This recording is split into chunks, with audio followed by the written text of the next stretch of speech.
Professor Lata Singh, who is trained as a historian but teaches at the Center for Women Studies at the School of Social Sciences in JU.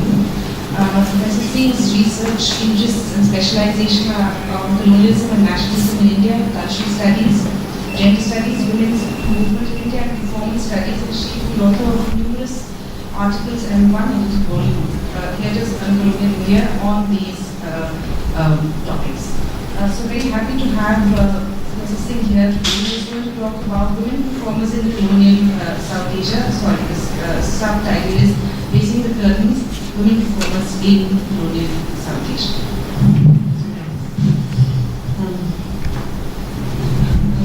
And the Department of Sociology in South Asian University.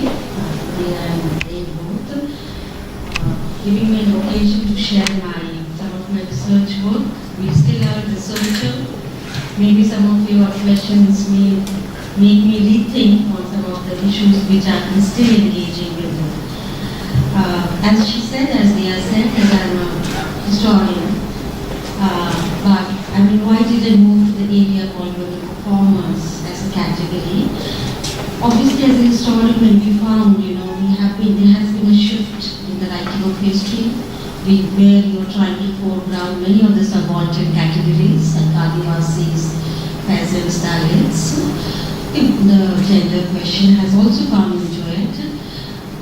Within the gender question, one knows that there's a gender and movements, women's movement, there's linkages between the gender movement and the history writing also, and the social science discipline also. We started our journeys from the middle class, upper caste women's histories, narratives. We moved down to subaltern women, where main focus was on the working class women. And the resistance of the Dalit women's movement and Dalit movement made some of them who were working on feminist writing to look at the question of Dalit women. Besides these categories, there's another section. There are other sections of women now which are becoming visible, and that section is considered on whose sexual lives do not fall within the conventional sexual lives, not only married women, domesticated women. So people are probing towards that.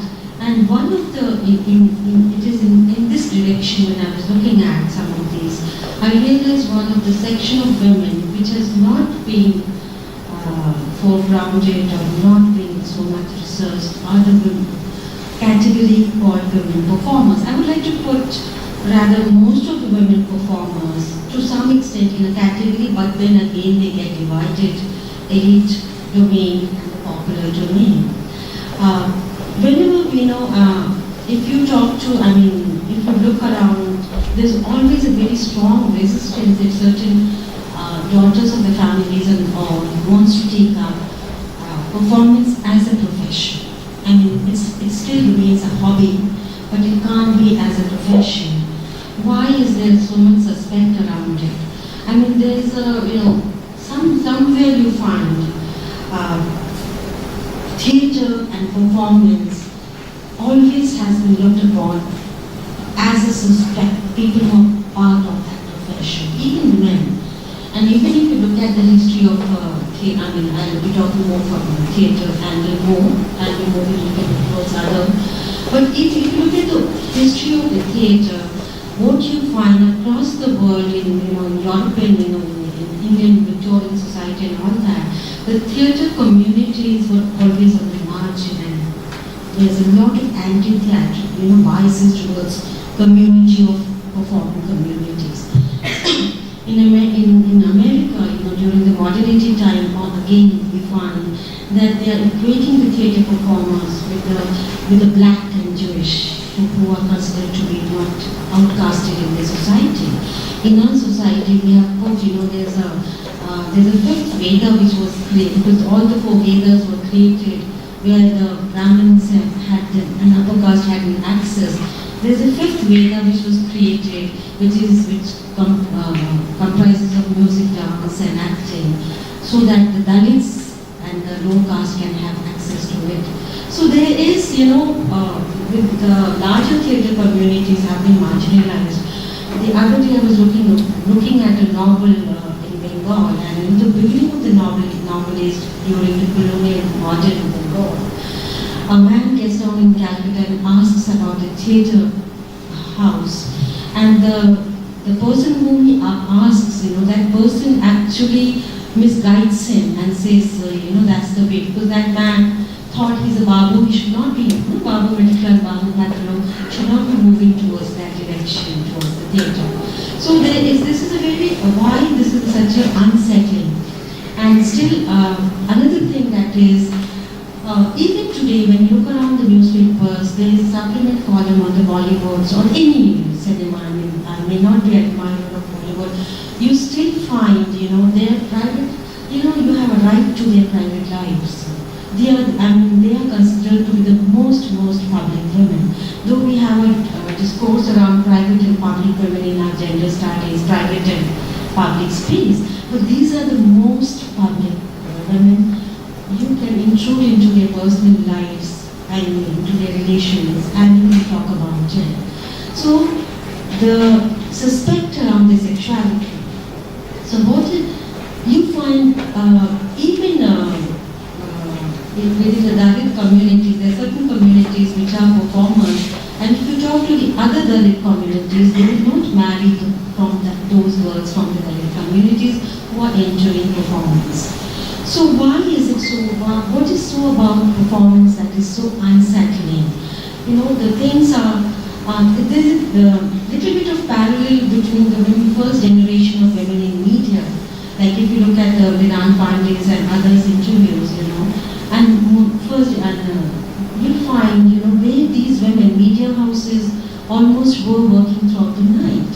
And the whole notion of domesticity, housewife, motherhood, this is a profession which is going to challenge that, because your entire profession begins in the evening, you're away the whole night, you're returning in the late night, So the whole, that is, to some extent, there's a linkage between the women in the media and the women in performance, but performance, besides that, also, there's something in performance where your body is totally under the gaze, heterogeneous gaze, Number two is the performance space. Again, there's a lot of physicality, mobility, and I'll touch upon some of the debate which was happening in Maharashtra, first time when women were entering acting and all that. How can they touch any other man's? If you're a married woman, the touch by other, you cannot touch, you cannot have those scenes around, you cannot. So there is a physicality, mobility, it's again a very commune, where you're traveling together. The space is not so demarcated in the gender paradigm term in the performance world. So it is, most of these things are unsettling, and that's why most of the time, their sexuality is always under suspect, They will always be feeling that these are the loose women who at any simple, they cannot be committed housewives, or they cannot be good mothers. All that remains there. And the best, one of the interesting aspects is of women who work in the night. What are the images that are created about them? One of the political activists in Calcutta in 1940s and 50s, when I was interviewing her, she was a part of the Israel theatre, moved to the group theatre of Utpal and all. She said when I used to come back, she came from middle class family. She said when I used to return home at 2 or 3 in the night, I could see that my neighbors peering out from the windows and saying, "Oh, she's come back." As if she's gone on something. So that's what made me, since look at this category of gender, women performers in the category of gender, and where do we want to place it. Another thing that's really interested me, because there's a lot of talk these days about a culture and a nation. And one really wants to really foreground culture and do a history of the culture of a nation. What will get unpacked is something which will be disturbing the kind of nation which any state now wants it to be. Because you unpack and you find whatever is your classical dance from Kathak, Bharatanatyam, Odissi, Hindustani, classical music. Whose traditions are these? These are the traditions of a community like Kathak is a legacy of the wives, of courtesans. You must have seen a lot of films around them, but the kind of imageries which the films get is a very mainstream, the way the middle class and the way we have constructed. But it is these people, Bharatanatyam is by the Udasis, Hindustani classic, if you look at the entire classical music of Karnataka and Hindustani classical music, it is the wives and singers, these singers who are supposed to be how the nation is prized them to be abhadra and not to be foregrounded. So that's again, and something again very significant why I want to foreground it. Most of these traditions, classical traditions, have been, the site has been your medieval India, your Mughal period, which we want to negate in our history so much. That's why this becomes very fascinating to look at your own history of a culture, your own performing communities. Where are these performing communities? In fact, before we remember most of these actresses in the cinema world or the Bollywood world, who are the first generation of your Bollywood actresses? Name any Nargis mother, the daughter of Dadanbai, name Meena Kumari, name any the first generation of these actresses in Bollywood. They all were Tawar, came from Tawar's families. Why we need to also, not only as an act, why we need to also foreground these communities, these performing communities like the wives and the Udasis and others is also, we always, our history of the gender starts with the middle class women and ends with the middle class women. The thing is, whenever we refer first to the first generation of educated women, we go back to middle class English educations and all that. No. The first generations of literate women were the wives. I mean, the other day I was looking at Mahalla Kabais in Hyderabad, the other Goharzan, Malika Pokhara. Most of these women have left their writings. Some are in Urdu, some are in, so they are beautiful. And in fact, it is been claimed that Mahalla Kabai she was a very powerful courtesan from Hyderabad. She is the first women poetess of our country. That's what Hindu newspaper also carried about her life. So these were they were very literate, they knew multiple languages. And your entire film, which is the film of this was Umrah Jan, the author has been influenced a lot by Mahalla Kabai. That's what he stayed in Hyderabad for some time. They were the most cultured women. Most of their, your first Hindustani classical music and all have emerged from them. Again, the whole thing is the first modern women.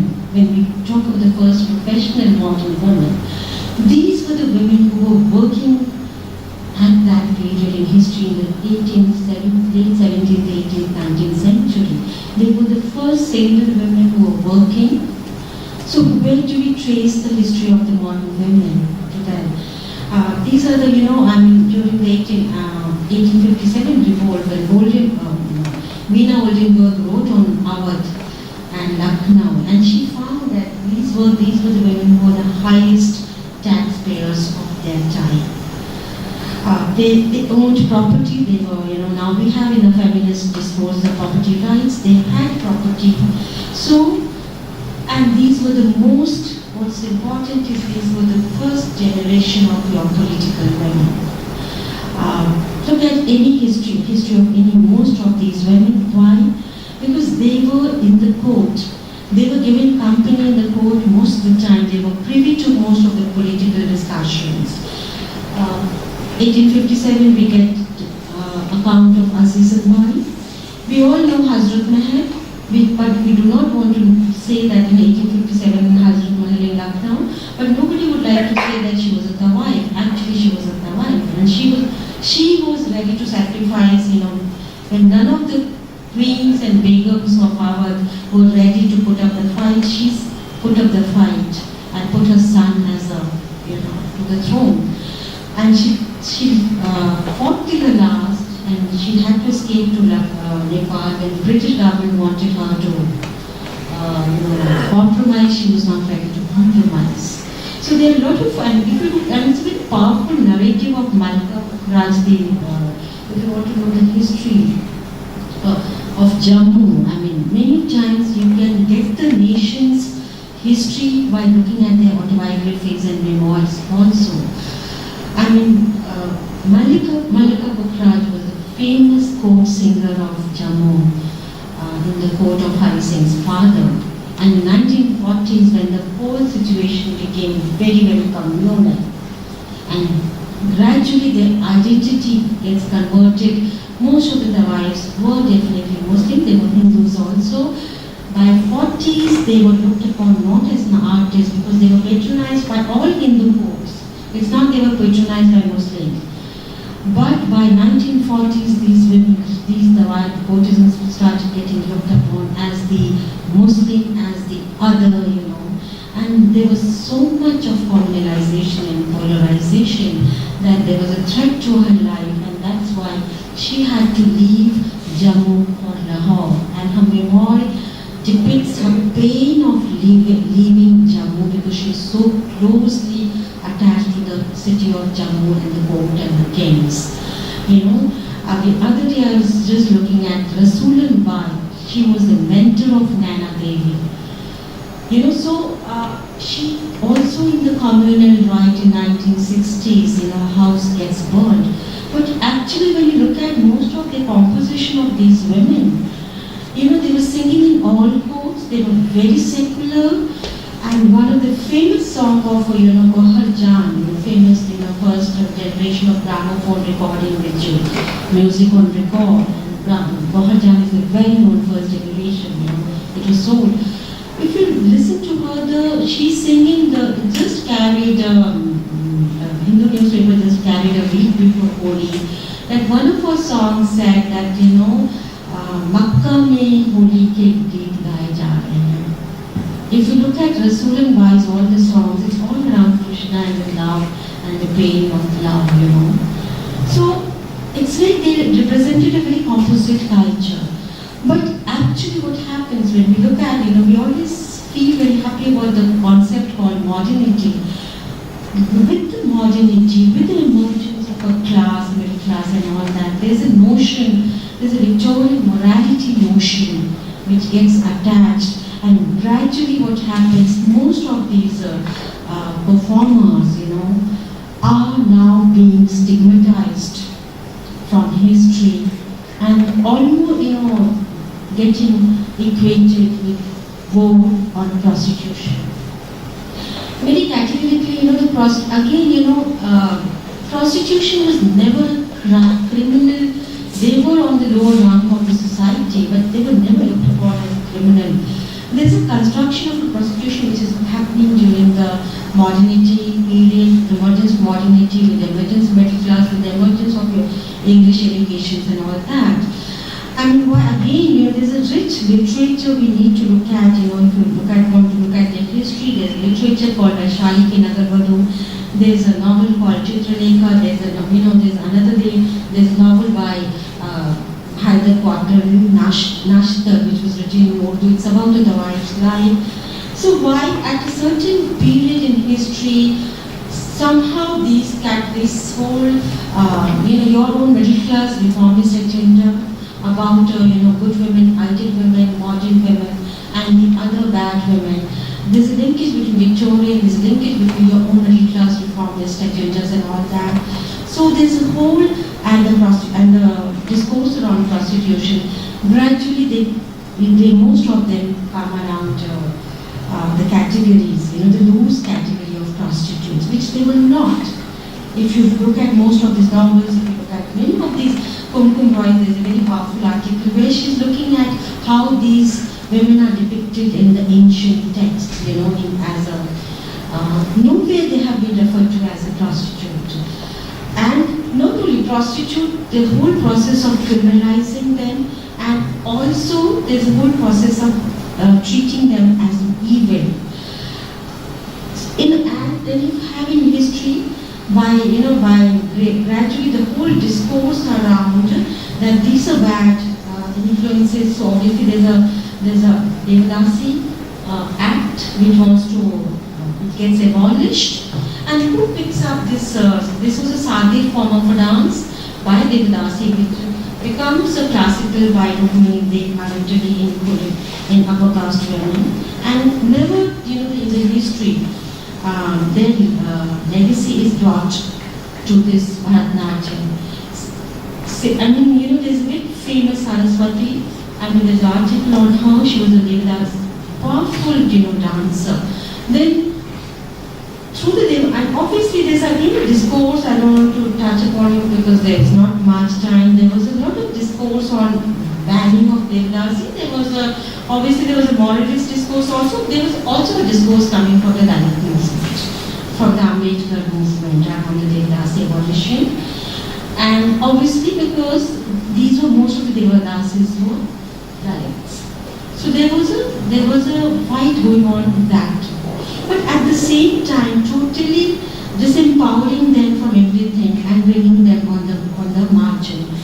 Similarly, there is an Anti-March Act gets passed by the colonial government, which bans women, which bans all these, because these were all patronized by the colonial court, by the colonial people also, English people also. So you find most of through these various acts, they go to the, and at the same time there's a construction of a very, ideal and a new and a chaste women by the middle class, a domesticity with part of, your Dipesh Chakravarti and all has done a lot of work on that. So now what happens to our nation? Our nation is in the making, it's in the modern period, it needs a culture, it talks about its culture, it talks about its modern art, it always says, and it wants to strengthen, and it says, it doesn't want, because our fight with the colonial power was also a fight over the cultural side. So obviously we needed to say we had a culture. And our culture is equally very modern and new and classical. So what was happening also, the modern art, the modern performances, modern theatres were coming into the picture in Bengal and Maharashtra. And they were trying to claim their history from the classical, from Shakuntala, from the ancient period. Because they wanted, the entire medieval period starts getting neglected in the way they write in the history of the modern period. If you talk to anybody in the Kathak dancer will also say, Baijis and the wives, we have nothing to do with that culture. It has come through Kathak Vachaka, a person who narrates the stories and who is a Brahmin. So they like to trace it to that classical Brahminical order.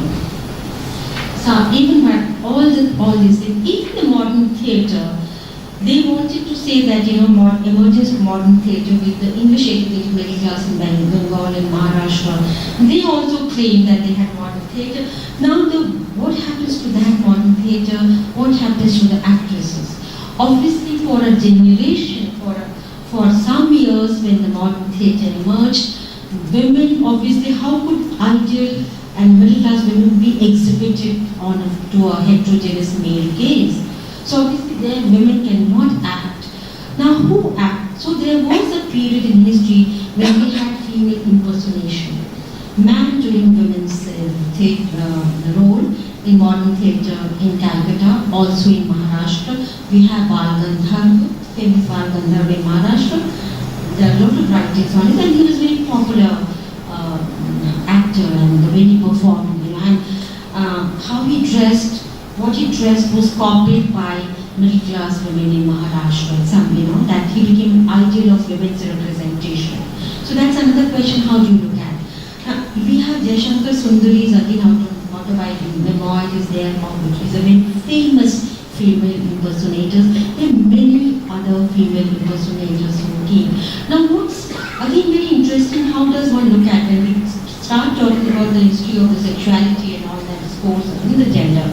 I always say that we need also to look at the history from that time.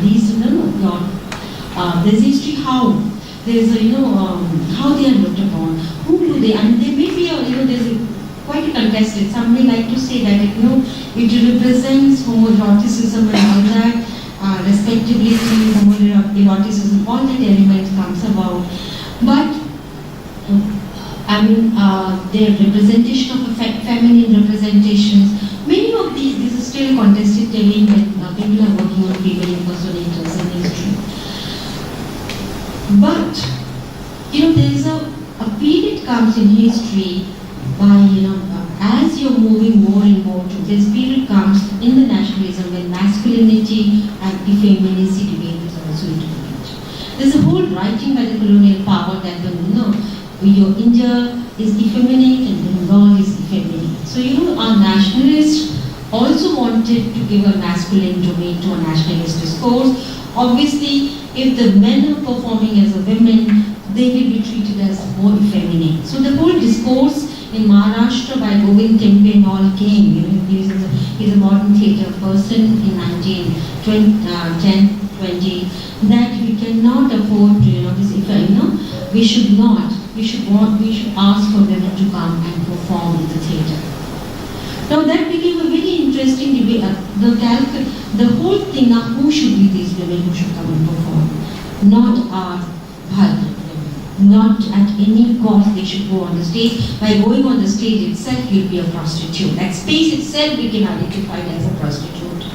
Obviously, the whole debate. So they should come from a very loose quarters in Calcutta. Madhusudan Dutt, who's he's the one who wanted women to come as an actress, and it was getting commercialized. Later was becoming commercialized. They gave the actress. Europe had actress, so obviously they also wanted actress. Obviously they start coming from so-called content. They will say Gumnam, maybe Gumnam Basti, content, and all those quarters. And the first generation of women actors whose memoir and autobiography is part of our Delhi University debut text is Nati Vinodani's, she's the first generation actress who wrote about her life. So we have women coming, women obviously. Now there's a very interesting whole thing. In Maharashtra, there's a debate which has happened, should a Colleen, the word was Colleen, kya Colleen Mahinai aana chahiye ki nahi, in the journals in Maharashtra. And there's a whole debate there, and participated mostly by men and only one woman in that debate. And including the women said, at no cost should Colleen women come. How can she touch any other man's hand or hold any man? And if she's married, she cannot touch upon it. What happens when there's a menstruation? A lot of such dilemma came, and then they finally said, okay, if you want for your art's sake, if you want for the art, then bring the prostitutes. Because as it is, the whole discourse around prostitutes was very interesting. They were constructing who are prostitutes. These people are, prostitutes are those who can act. Prostitutes are those who can emote emotions. Prostitutes should, so let's bring the prostitute women to act on the stage. And for a long time, prostitute actress was written by many good scholars like very good Sudukta Banerjee and all wrote a very, the title used to be prostitute actress. Actually, the thing is one needs to unpack prostitute actress because prostitution is not a caste heritage. My mother can be a prostitute, I may not be a prostitute. So if I'm wrong, now how they defining? If I come from a certain locality where the prostitutes are inhabiting, I may be bracketed. There's a whole urbanization space, the way I may be bracketed as a prostitute. Nati Vinodi was not a prostitute. Her mother may be a prostitute. Many of these actresses who came were not prostitute, But the whole discourse and another very interesting, this is you want a culture, you want an art, you want a nation, you want a modernity, but your own women should not be acting. And these are the women you take, and these are the women you condemn, and the way you stigmatize them. If you look at Nati Vinodi's autobiography, it's a very powerful biography of a critique of middle class morality and hypocrisy, where they want to own and possess these women, but they do not want to accept that these are my mistress, So that's the That is, and there's another discourse that's happening if these are prostitutes. We are really going to do a good service to the prostitutes because we will rehabilitate them. We give them an opportunity to act. Now, the whole rehabilitation discourse, if you look, the way it's a reformist, and there's also a suspect that the prostitutes can never be trusted. Okay? In the words that khoon mein hi rehta hai, rag rag mein. That's the word they're using. But still, let's try to reform them, bring them to acting so that if they act well, they'll forget and they'll become a good woman, All that, but if you look at each actress's life, even if somebody marries them, they're never the legal wife. Or when the husband dies, they are deserting. None of them, their children don't get an access to the schools. Down to Ketaki, then lot of these famous actresses are going on. Now these actresses, what I want to say, they were the most, literate. They were performing the kind of roles that they performed, from Shakespeare down to, which was not something which was possible for ordinary women. The theatre reached its height because of these women actresses. And there's one interesting, there's always art, that one can always debate later, art and the commercialization, who are the patrons of the art, that's a larger question. If the patron, it becomes very, very important for any art. Now the art of that period, theatre of that period, those people, middle class men who wanted to do theatre, never had their theatre hall. They were getting patronized by whom? By business communities like jewelers communities, Johari communities they call it now, because they started looking at it like a commercial, ticketing and all that. So what kind of plays will they be wanting? Obviously not a political place, not such a social place, So obviously the question also came, and Nati Vinodi's autobiography, Nati Vinodi was convinced by most of these theatre men, because she loved theatre, most of these women loved theatre. They were convinced, and says, Nati, there's a man who wants to offer 50,000. Remember in 1870s, 50,000. If you become his mistress, he will give 50,000 to build up a theatre. Nati Vinodi's autobiography, she was in turmoil, but she said that she was so committed. She wanted autonomy of the theatre. That's why she willingly agreed to live with that man, So that comes across. So they sacrificed the way, and that hall, and she was given, and it was promised that if this, the theatre hall which will come up, will be known by Vinodini's name. But when the theatre hall got named by this theatre man, they did not name by her name. This is how could we name it, because in the name of a prostitute. Because that's the period when Nati Vinodi realized she was just there barely for 12 years in theatre and left theatre. She felt so betrayed. She realized theatre, to whom she thought that's another community. Middle class society is not given a respect, but theatre community will give her respect. Her own community, middle class men deserve.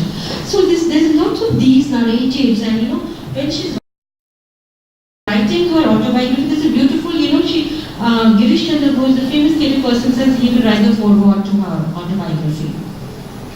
When he saw her autobiography, Girish Chandra Ghosh said, you did know only about your pain and trouble, your personal life. You should not have. And he did not, he did not write a foreword, because he said, you should have talked about your art, not your life. And how can the whole thing, that's the very interesting. So these are some of these very interesting dimensions about when you even look at the first generation of these actresses in theatre, their narratives in their theatre, their lives, their work.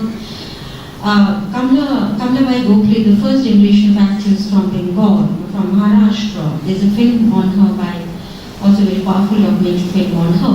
When somebody, and these are most women-centered family. Let's talk about different, we have a notion of a family.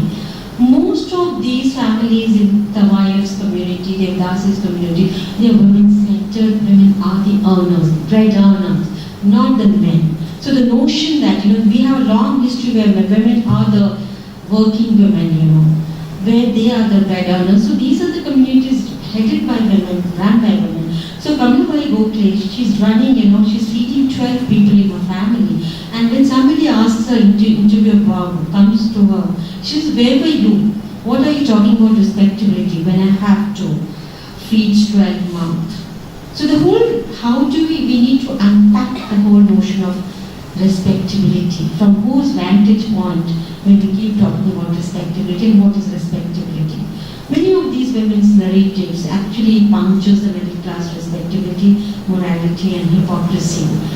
But very interestingly what happens is, you see, till the colonial period, even in the theatre world, even in the dance world, most of these women were subaltern women in the performance communities. Muslim subaltern women. But what is the narrative? Where are they? Because what happens is, the moment the middle class starts getting an access to theatre, and it's by 50, 60, you find, even if you have an interview in NSD, look at the data, few women were coming. But gradually what happens, once this becomes so-called respectable profession for the middle class, lots of middle class women start entering this profession. And what I want to say is that they are displacing. I mean, let's talk about displacement in a larger context. The cultural display, what I say, the heritage belonged to those, cultural heritage belonged to those women. Their art got appropriated, they got stigmatized, they got marginalized, and they lost in history, nobody knows. And their space is taken by the middle class women across the country. So in this, there's a notion of a displacement, cultural displacement, and but there's another interesting dimension. In one space of culture, it is still not being displayed, they are not being displaced, but what is the condition is, these are modern theatres. I talked about modern theatres, classical forms like that. There where the educated middle class section, there's a section called popular performances and popular theatres. If we look around the history of the popular theatres like Tamasha, Nautanki, wherever you go, Kashmir down to Haryana, popular theatres like Jatra, Vatasang, Natwa in Bihar, Nach and all. Most these popular theatres are still ballad based. It is a ballad based theatre. Most of the performances are performed by ballad for popular. See, that's very larger question is, in most of these popular theatres across the region from south to north to east and west, women have not entered the profession except in only three theatres in which you find women entering in a big way, Nautanki, Tamasha and Jatra. But the question arises, why till today women, even the Dalit women, have not entered these other sang and other khan and other kinds of things? That's a larger question. The space, it is linked up with a larger performance and the space where you're performing. If it is going to be a public space. I mean, I do challenge most of my students and say, just go and start dancing on the street. You will never dance on the street. You will never dance in the street. You will always dance in the club because that's a space you can know. The popular performances are taking place on that. And if you look at Zora Sehgal's autobiography, when your country became independent in 1947, and when she heard that it has become independent, she went to the street and started dancing, and she was actually condemned for that. So there's something notion of a space and the performance and the locale, that's what, and that's one of the things. I mean, to some extent that public performance and women could be challenged in the political theatre, in the street theatre, where there's a political idealism, where there's a political commune which has made you transgress. And I won't touch upon so much. The first generation of women in political theatre came from middle class, and when they started acting with the IPTA, their experiences, and they said they got, where did they get the experience? They said from the political ideology, because whenever they went to perform in their villages and all that, Tripti Mitra, the famous Shambhu Mitra and Tripti Mitra Bengal theatre is very famous. Tripti Mitra says in one of her interviews that she went to a village and asked for water from her house.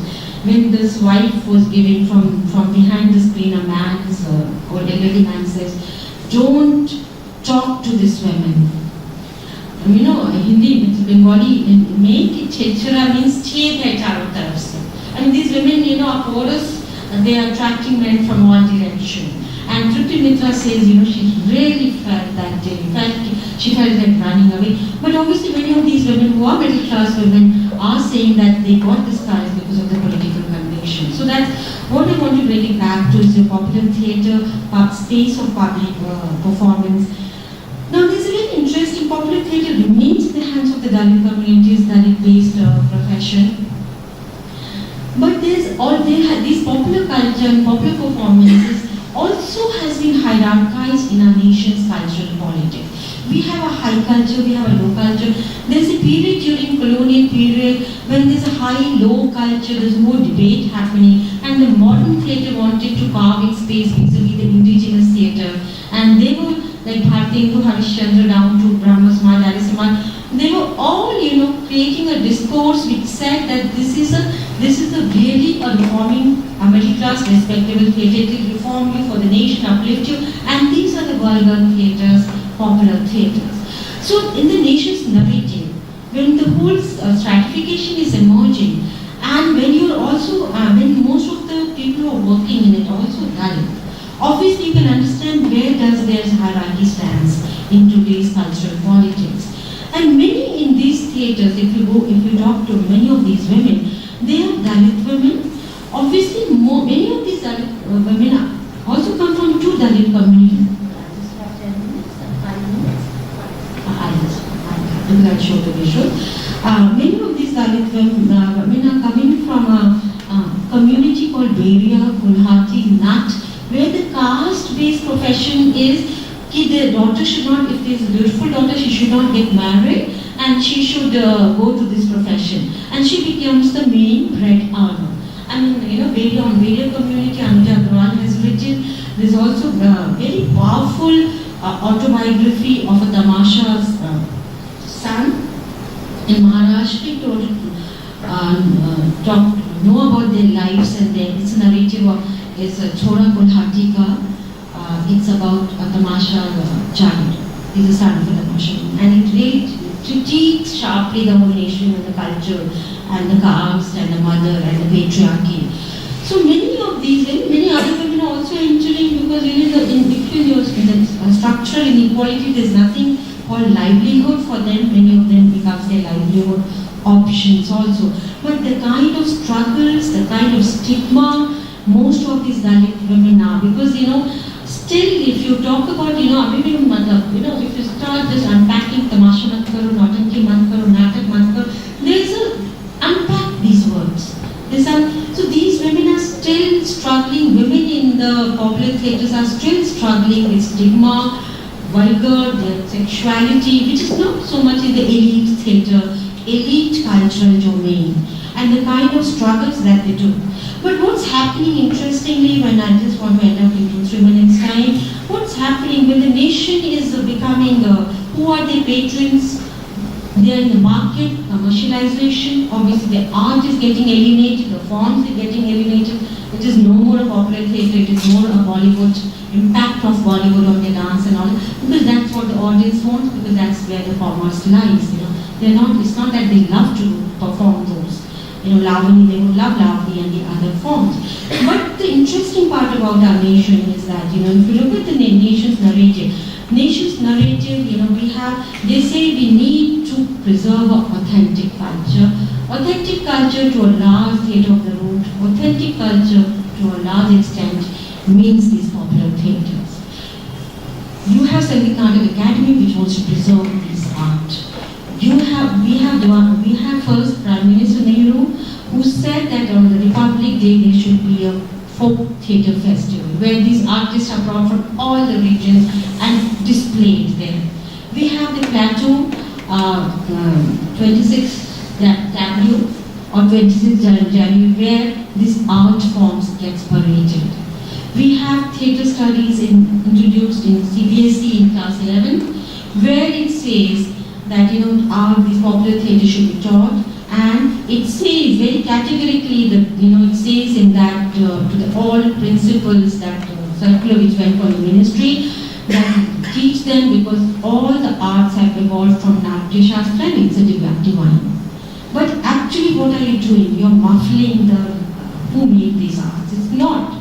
It has come through these communities where there's erasure of these communities and there's struggle and resistance of these communities. So, and even under the way the nation, the art gets appropriated by National School of Drama, these are not, they nowhere are, you're whether it's a courtesans, whether you see the Nautanki, whether you see the Tamashi in the cinema world, nowhere are these women who are acting. It's all been taken away, appropriated by the upper caste women, and they're performing mainstream. So where are they,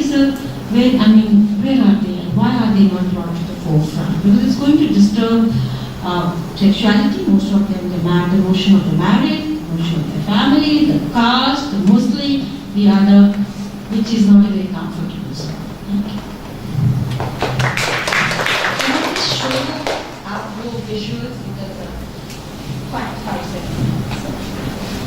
So I didn't want to promote my book. It's there in this book mostly, but I'm also developing some ideas.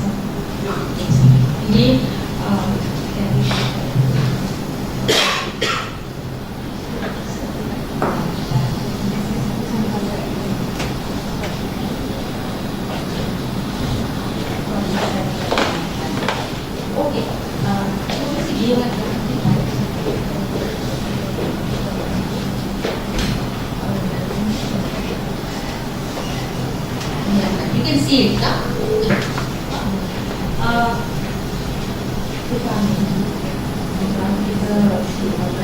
Enlarge, can you enlarge? This is a photograph taken by me when I was in Shimla. There was a Ram Leela happening in one of the villages in Shimla, and this is actually Kaikai, and this is the role of Kaikai performed by a man.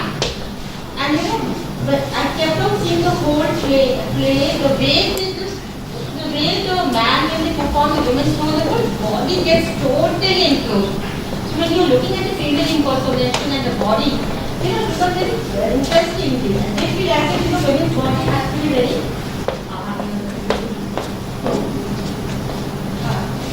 This for after that.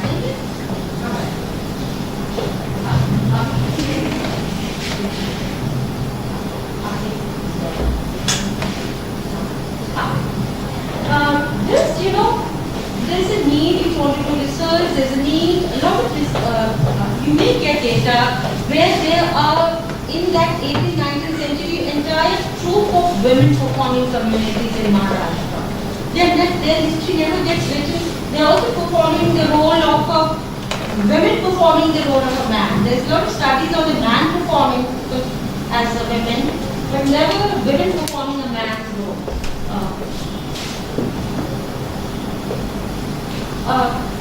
This is something interesting. This is, the plays, sometimes social reforms. This is a Child Marriage Act, a play in Bombay. All men performing women's role. This is Bal Gandhar, the famous Bal Gandhar. And there's a theatre named by Bal Gandhar across Maharashtra.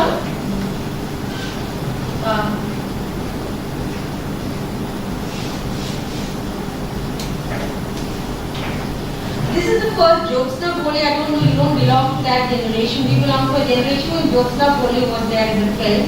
She came from the middle class women. Actually, I didn't want to. There's a Nana Devi ka, but you should read Nana Devi's book by Vidya Rao.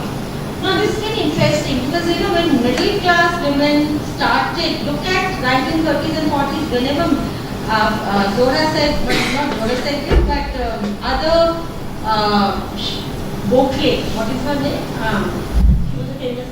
Most of the middle class women who came to perform, they were not looked upon. Unko bahut zyada. There's a Kulbat who is a play in Maharashtra where there is a lot of anxiety. If our good women perform, they will lose their character. They will, they dress up badly. Jhatka dete, sari ke saath, they smoke, they get entrapment. So this is a play about women who came to perform middle class. And this is basically trying, the play says that these are very, very goody women, and she would go and perform, and she would not family, then her in-laws only accepted her.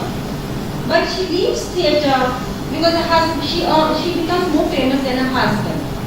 So the artistic agency never comes to them. I didn't have time. Otherwise, when Premchand, Seva Sadan and all, actress and all, I would have taken up. This is the first generation of actress coming from the subaltern community. How she loved theatre and sacrificed money for theatre. That's a great sacrifice of these women at that time.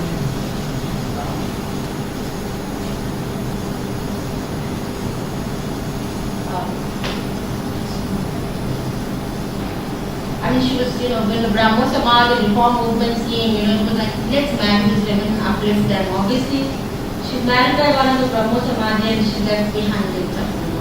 The whole rehabilitation, the whole reforming and rehabilitation project of this is actually Nodani, I was saying.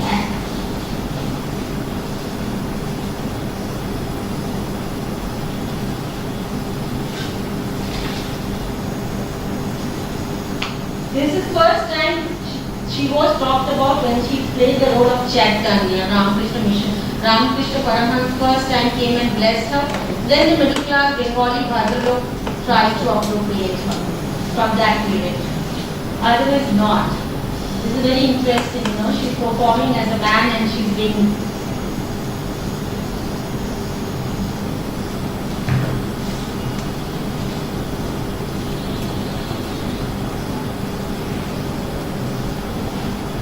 Can I just have the second one? दूसरा वाला क्या कहते हैं? एक बस दो तीन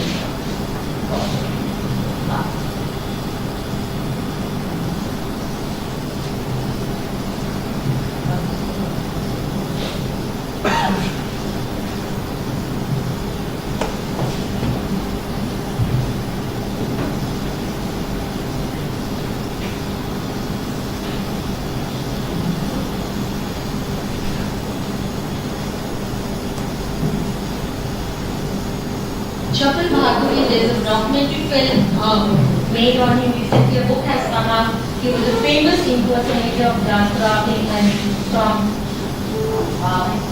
Natua.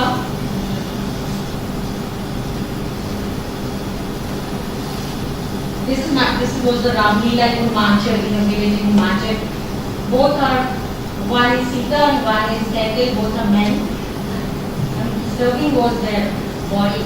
This is the tamasha in Maharashtra. They have their own stalls and village invites them for the most of all these Tottenfield tamasha companies owners are the women named by them. Most are female centered. One can do interesting work on the religion and with the artists. Look at before the performance. This is Tamasha, the Lavani, famous Lavani dance of Maharashtra, which gets paraded on 26th as a tableau also.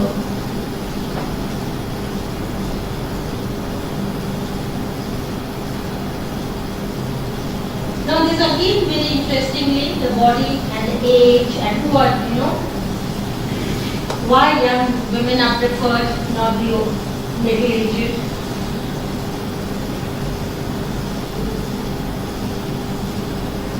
What's the form it has taken? Recently the forms of your popular theatre as it exists ground reality is your Bollywood, impact of Bollywood.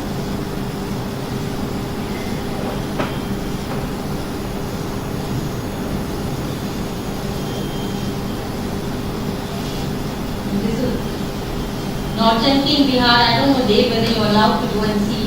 I'm not allowed to go and see Nautanki in a village.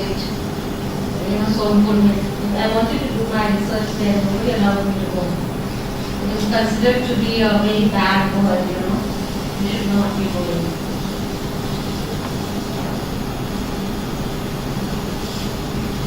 The children of these people are also this is the backstage to get a green room. We know the green room of our auditorium like Kamali, but this is where the green room. The whole family is there, men are gazing at them, children are behind.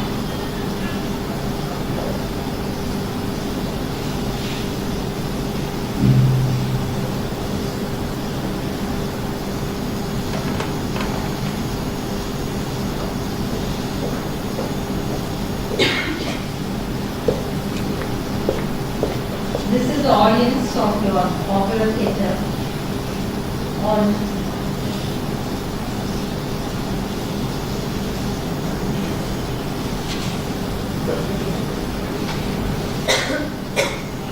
backstage while they're dressing up? Everybody can just walk in and gaze.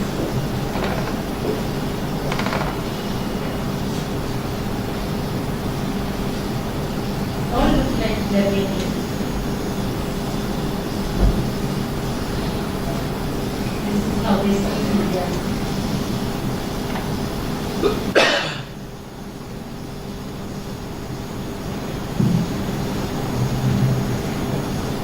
They take a bath in open pond.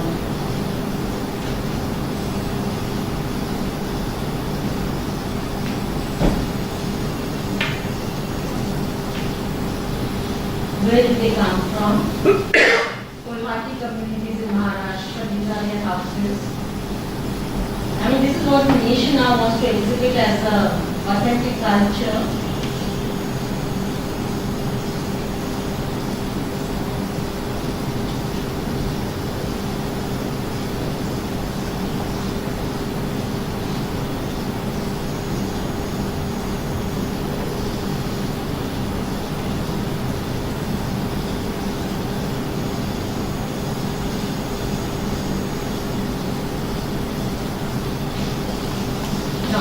The Republic Day we paraded them. We just showcase. Now look at the contradiction of their real lives.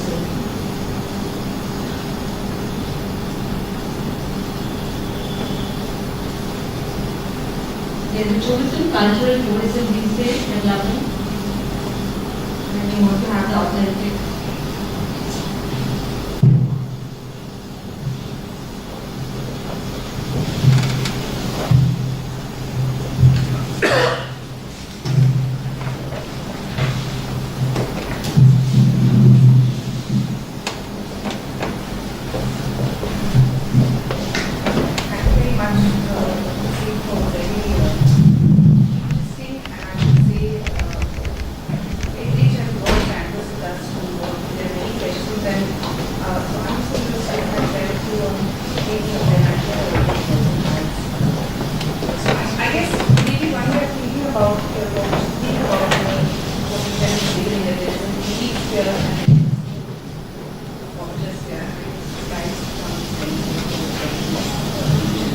So I was wondering in terms of this thing you mentioned yourself in terms of the elite sphere, I guess two things that I was interested in. One is, of course, it does not seem to be that what is the relationship to religion?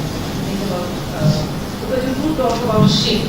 So the first part of the talk, the language is very striking of being really powerful and literate and multilingual, etc.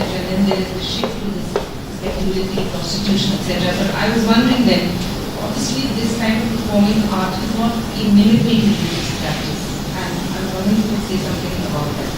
The other question I had, the other question I had about the elite side was, well, really two. One is, were they mainly performing for male audiences? And inside for male audiences, was it assumed that the audience would be primarily male, or for women also? And I guess in a sense kind of reading against the grain, you talk about performing communities, and I was wondering also in terms of gender relations within performance. And I guess you're saying that in terms of artistic women versus, but is it that they belong to artistic communities that were that included men who sang, etc., etc.?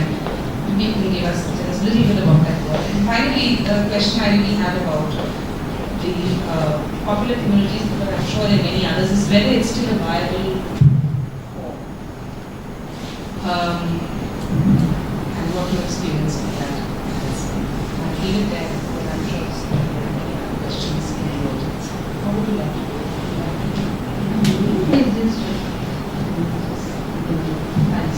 Maybe some of the things maybe. With the popular theatre, I started with a binary form. Actually, it's interesting that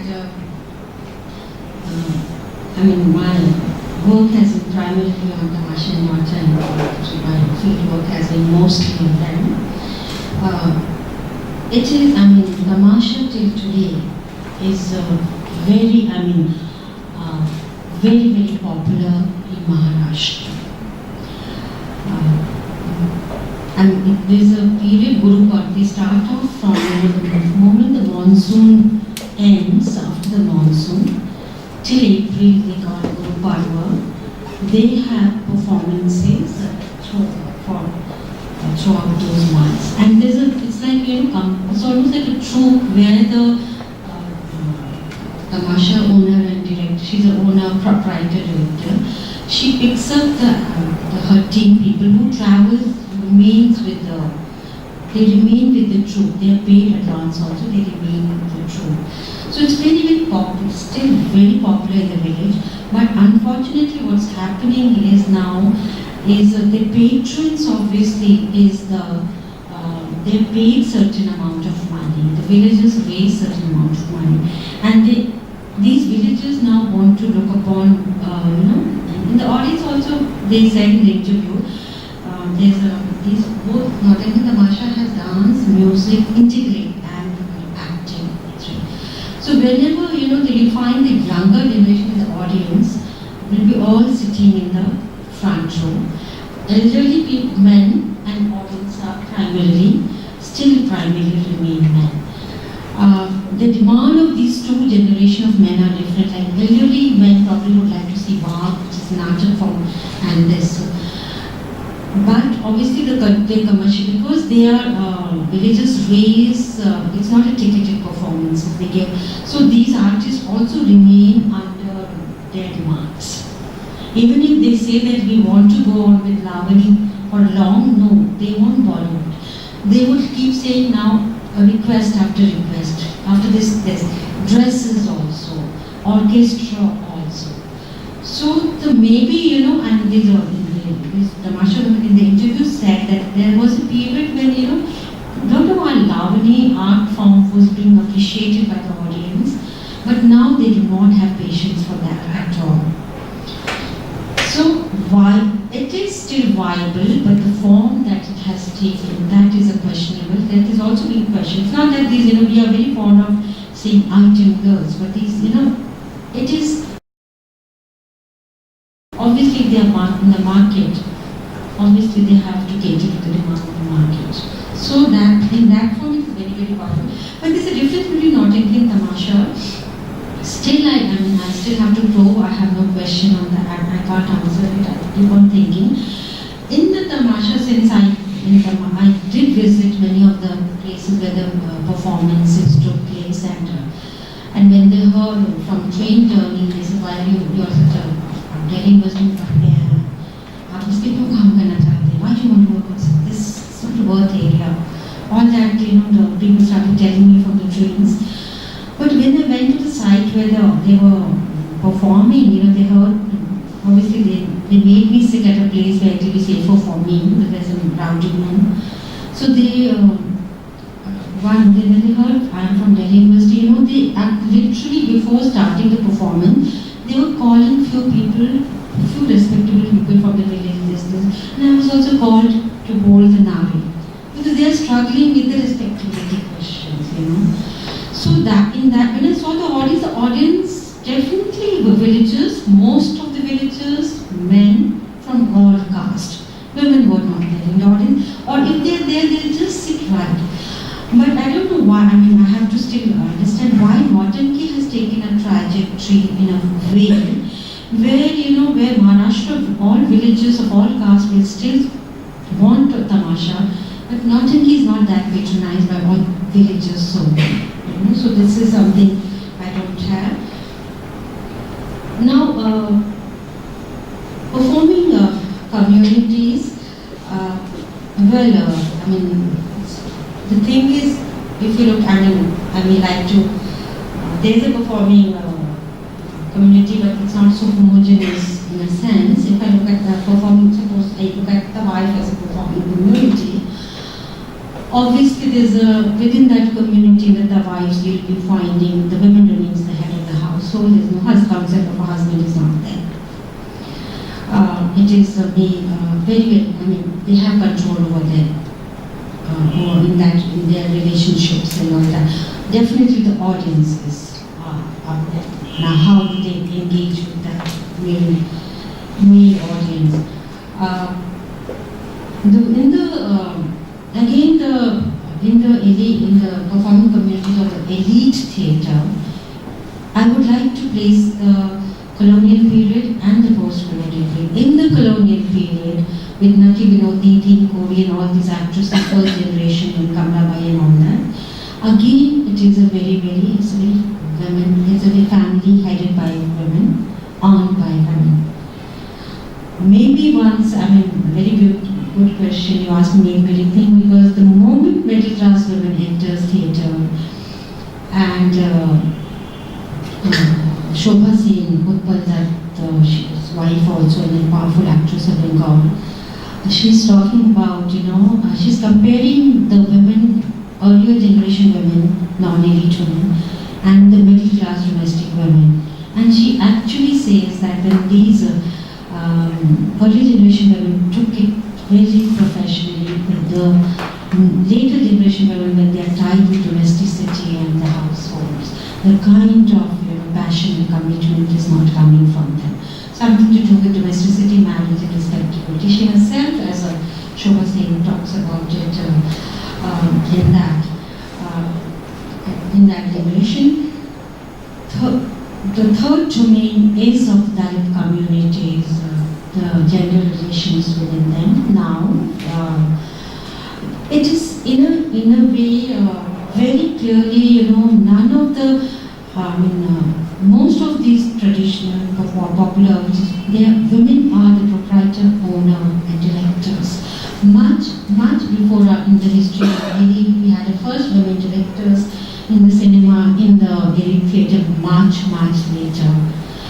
Rather, and this recent book of Ruth Valita, Dancing with the Nation on the Courtesans, the first, she says, in the first generation of Bollywood, also that the wives are the first generation of women directors there. So in that way, within the form, there is the whole notion of the control. And secondly, within the family, within their families, like for later generation, definitely you find somewhere their strident role when they are tied to the domesticity and marriage and all starts getting that.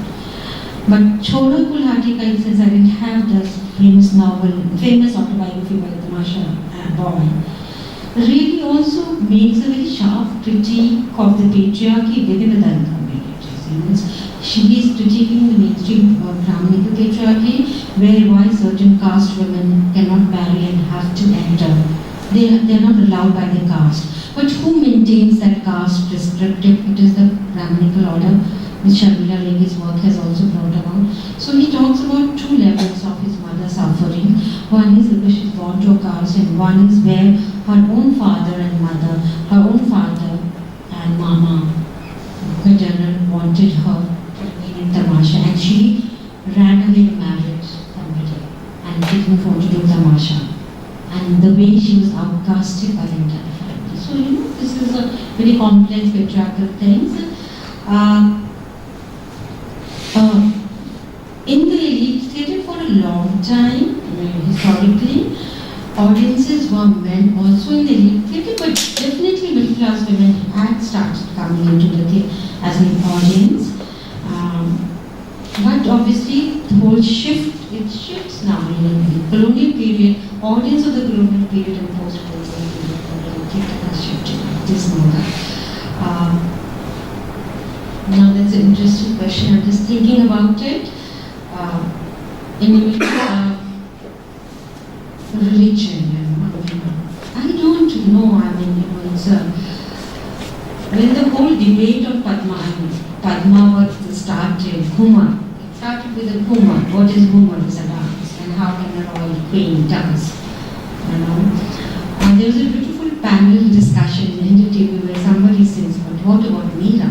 She was also a princess and she was dancing on the street." What is interesting is that the two, three things is maybe within the religious with many Chaitanya Mahaprabhus and all that, where the whole form of devotion is dance itself, which is very, maybe that was a space which legitimized women to dance. But I think in none of the religion ever banned women from performing dance. Now the thing is whether you're dancing for the public or you're dancing in your inner courtyard. We have a lot of, songs, dance is again a repository of women, because we have in region across region where women in their festivals are performing to themselves, to their own audience. So I don't think there's anything linked with this per se religion, but how you're defining religion and how you're looking at religion. If Tawai becomes the most Hindu force in the North Club, T.M. Krishna the other day is in the news. He's a Carnatic singer, very famous Carnatic singer, and he sang a song on Allah and Jesus in Carnatic music, and he's now being banned. Now his life is under threat by them.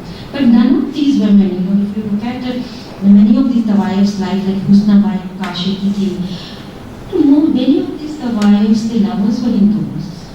They built temples, they built dharmashalas and all that. And they sang Krishna songs and all that. So, most women, there are lots of songs. Just collect some of the songs from the wives. Most of the songs are revolved around Krishna and love. Goharjan songs revolved around that. Husna, many times they gave their money for mandirs and masjids also. And if you go to you have a chance to go to Jaisalmer, there is one very beautiful pond which is a tourist pond. Just look at the gate, and it's there are two gates now constructed. There was a gate constructed by Tawaya, and a Krishna temple was built there. Obviously, at a certain period, people said, how can we walk through that gate which is constructed by Tawaya? But that Tawaya was very intelligent. What she did on the roof of the chatpe, she put a deity, Krishna's deity. Now, how can you just demolish that gate? So these were very, these women also knew, this was their world, they knew how to negotiate. I remember Goharjan ko Mahatma Gandhi said, please collect 24,000 in a concert for Swaraj Fund. She says, and only one condition, Gandhiji, you are going to come and be part of the concert. Gandhiji did not turn up, said somebody else.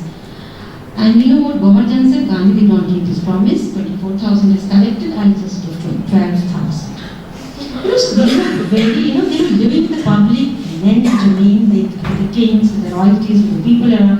They knew how to deal with it. So probably the religious per se, that, I'm also rethinking, that's a good question to me, what do you think about it? Yeah. But they were very, very composite and think about it.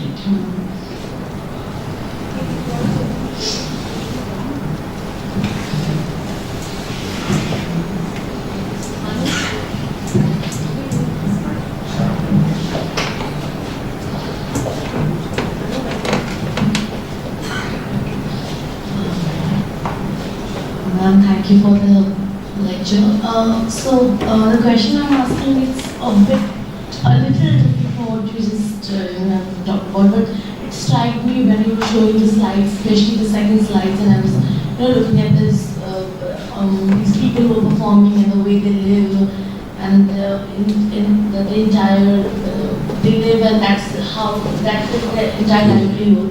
So my question would strike me that in last 3-4 years with the access of internet and mobile, so do you think it has impacted these cultural performances? And because right now, whether it's someone in a village or in a city, there are different forms of entertainment that are now accessible to everyone. Internet has revolutionized the things in that way.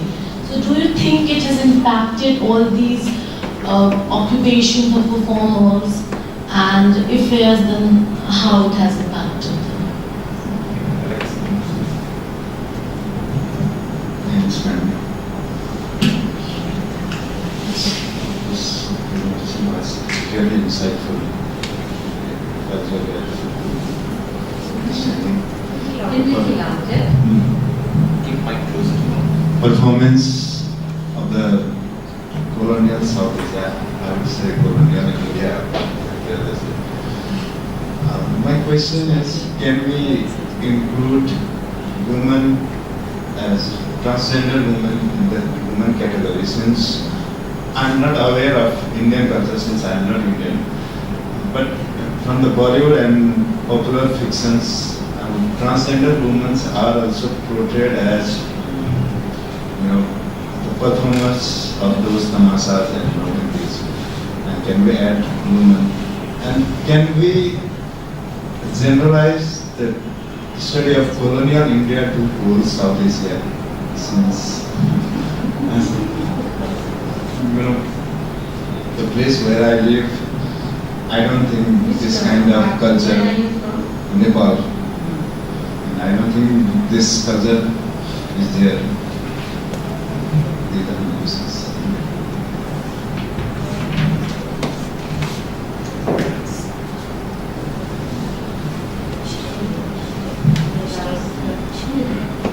By the time I answer,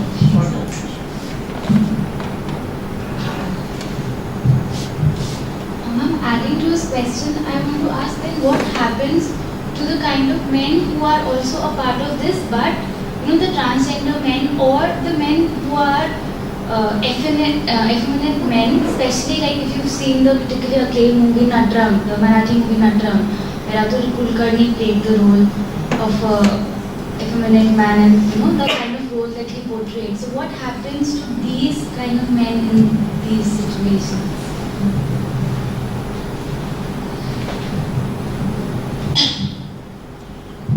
I may not have answers to all your things, but this is actually it's a very significant question. What happens with the digital media coming in the forms of entertainment?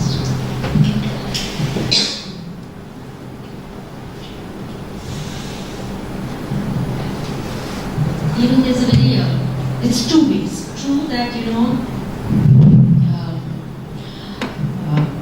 it is going to impact entertainment, this whole thing, and it actually happened when the first women to come to perform in Watanki's Gulab Bhai.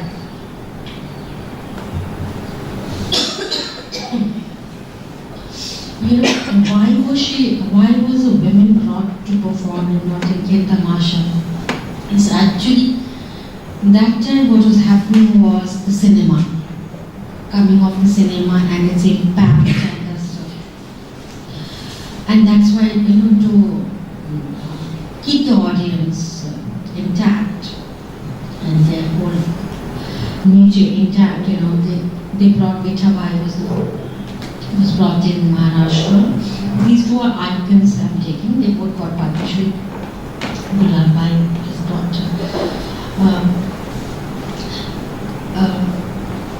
in the form, what I see in Tamasha, if you look at the whole Tamasha diamond, you'll be finding it's no more what Tamasha and Tavani is. It's the impact can be seen in the forms, but still why the villagers still are asking them to perform. There's something about, a live performance at women's body on the stage. It has to do also with that. And with these women do not even have so much autonomy over the forms and control, So that is, so it's like, if you're an art critique or something, you will be looking at it in a disturbed manner, as a manner of the form, So it is, I still would like to say that it will remain, Tamasha is going to remain, the audience may be different, the site may be different, the forms may be different, but why it would still remain, the impact of all that will come. So the live women, Tripurari Sharma has talked about it when she looked at the Nautanki. She has done to production in the non-gentle form. I mean, one can, that's an interesting area to engage with. I have not been engaging in that way, but it's an interesting kind. Yes, since I looked at women, I very classified women performers and very stereotyped type way of women, physically women, so I took that trajectory. But transgender women, the way mainstream media and the way Bollywood have depicted them has been using them, as in the Bollywoods and all that. Still, let me tell you one thing is, the way Bollywood has become commercialized and formed, still theatre has it. If you actually see any theatre till today, still remains very political and social, not in that form. But the images of transgender women, the creation of their images and construction of their images, that is now getting broken by the transgender communities themselves. There are theatres, like if you go to, there are people who are engaging with them. One of my own friend, Mangai from Tamil Nadu, she has been engaging with the transgender communities and doing theatres with them the way, So it's like that has come out. Before, I'll take this question on Nataranga.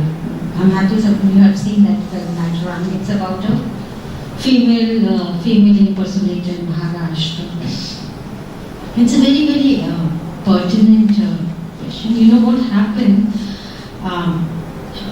when the female first generation of actress starts taking the space of the female impersonator.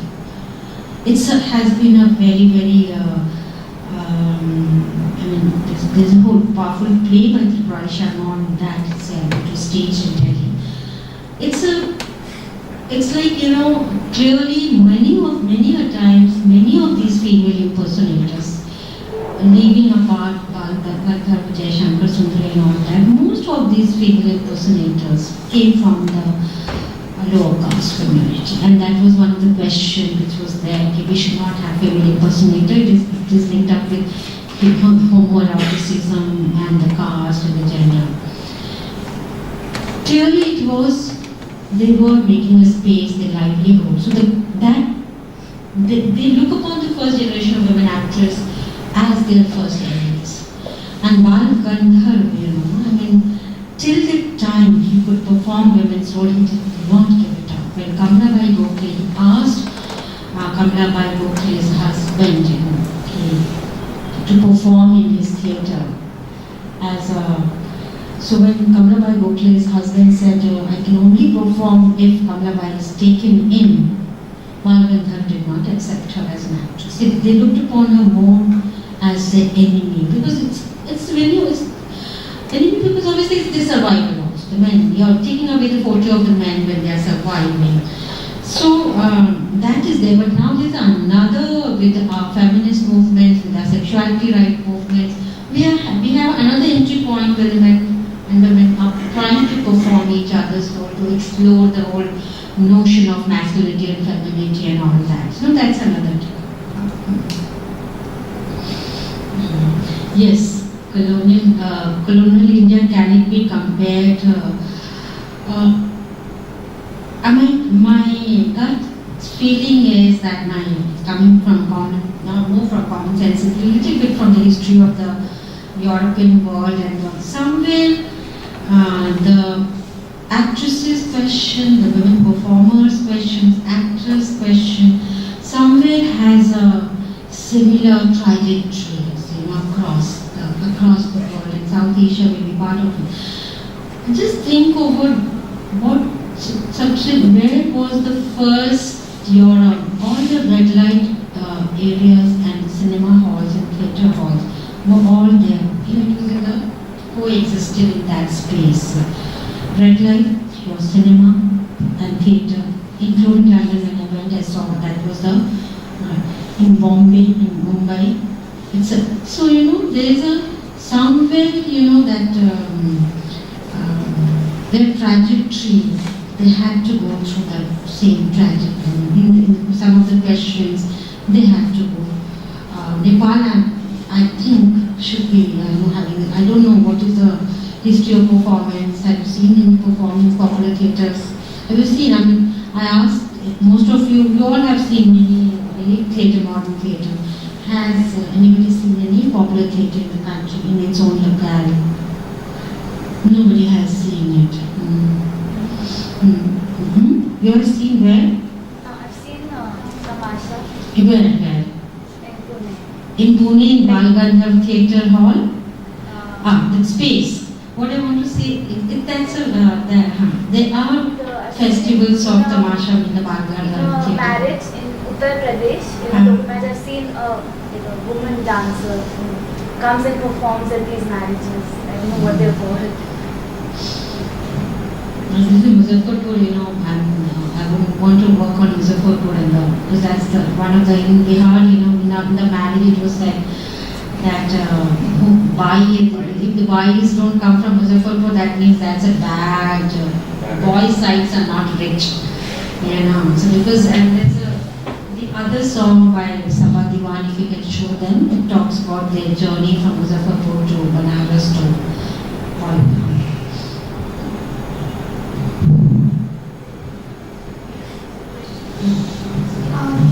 I was just thinking, drawing from your lecture, a larger question about genderism.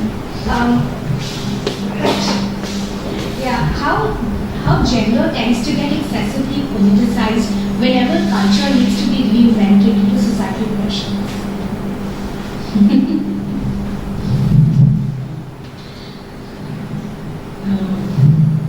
Obviously, that goes back to the whole binary of man and women, culture and non-culture. Gender actually, it's very crucial. What you're asking is in the entire. But again, I'm just reflecting what I said. It was how culture gets defined, by whom it gets defined. You have to also ask. The way we are thinking, the way gender is, probably we are linking it up with the modernity and the whole phase and the whole, and with the modernity, with the Brahminical culture, with the Hinduization, and the way the culture developed. But culture is very, very plural and varied and has a very different vantage point. It is the way we are trying to construct culture, where we are trying to put gender into the.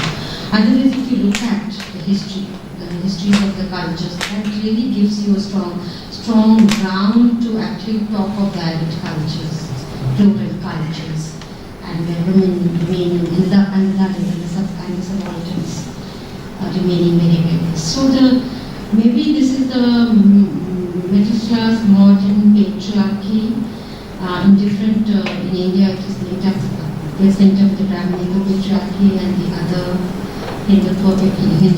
So we are trying to redefine and where we are trying to foreground gender into that. I mean, actually it happens, that's what you're right, because Partha Chatterjee's work, Divya Chakravarti's work starts from there. I would like, let's not start the history from there, about culture, about our nation.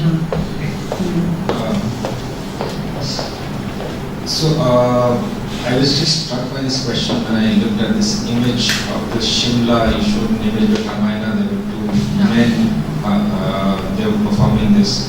So I belong to Uttarakhand, so I happened to see something similar there. So you do not have women even in these, or there is a local form of. It's not a theatre form, but it is this popular thing where you have the low caste men.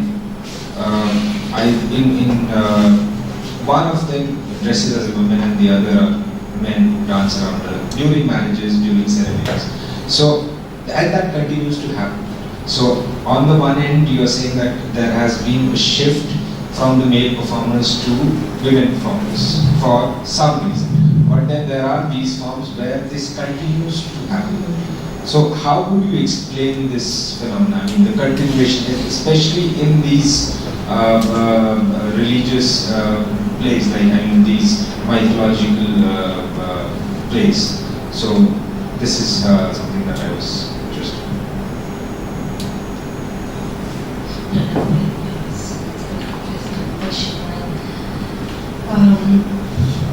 You know,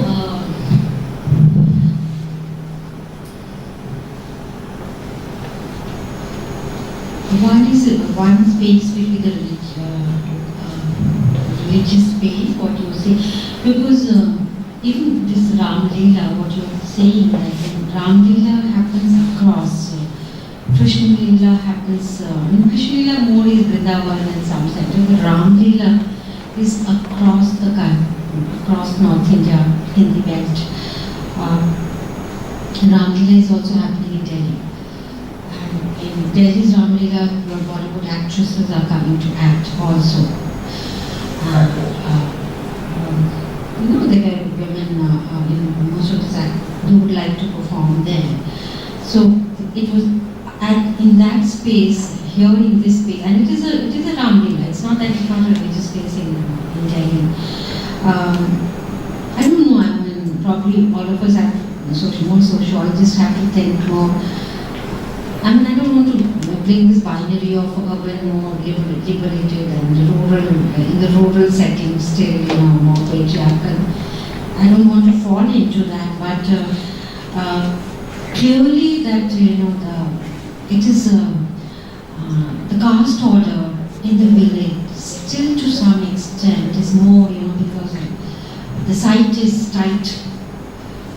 Here, urban centers also the caste and religious orders are there, but somewhere a little bit of fissures and all takes place. Maybe that fissure has not taken in that form, because your kinship, it is with your family, kinship, caste, religion, all are a little more embedded there. I mean, still in my village also women will not be performing in Ram Leela till today. But nothing to do, again, what Divya's saying is nothing to do with the religion itself. Because if religion in Ram in this big parade of Ram Leela ground and others, which is again happens in very religious, things. I'm actually feeling, I'm just thinking aloud myself, how do I explain that phenomenon? Because I feel I'm going to fall into the trap of rural and urban binary, which I don't want also to fall into. But none of these play, and that's also a reason that most of these popular theatres are still the dominant audience in popular theatres across the country are the rural people. And women have not entered there as a performer. That's also true. Still women have not entered there as a performer. I think it was also, from this question, there is also this lineage of same-sex love amongst men folk, as it was more manifest amongst men folk. And that was seen in some of these comedy formats, Natwa dance, or for that matter, in Uttarakhand you might be calling it something else. But in what kind of Chopra boys dancing, or not in the Awadh court, it was also in non-courtly setup, like rules setup where some boys would be picked up. In Afghanistan, it is Bacha dance, which is which is more lustful association with those. I mean, one of the true that there's a man is homoeroticism, homosexuality that was in the discourse when the actresses sing Natwa and all that, and there has been also in the village hierarchy. Some of the Zamindars, would like to have relations with many of these women impersonators in many of these Natwa forms and all these forms also. So that whole tension of the sexuality was around that time, and so that and linked to the caste question. Many of them did not come from that. But why is still, you know what? There's a work by Catherine Hansen on Parsi theatre in Maharashtra. I mean, sorry to say, I didn't have was disturbed by the argument Maharashtra. She says in Maharashtra, this men continue to perform as women, female impersonators like Balachander and all continue 1920s, 30s, because the whole thing was about titillation around homoeroticism, I wanted to say. No, but the question that came to mind fact. That means in Calcutta in 1870, when Michael Madhusudan asked in 1870 that an actress should enter, that means the body is. I found it little disturbing. Why in one degree it enters because of homoeroticism and the homosexuality. In Bengal, later in Bengal it is happening, so it can't be that. We can't see it only from that lens of when we want to study female impersonators, questions of female. But that has been there in the debate, homoeroticism, homosexuality, spoiling our men, young men are getting spoiled, relationship of a zamindar with his man,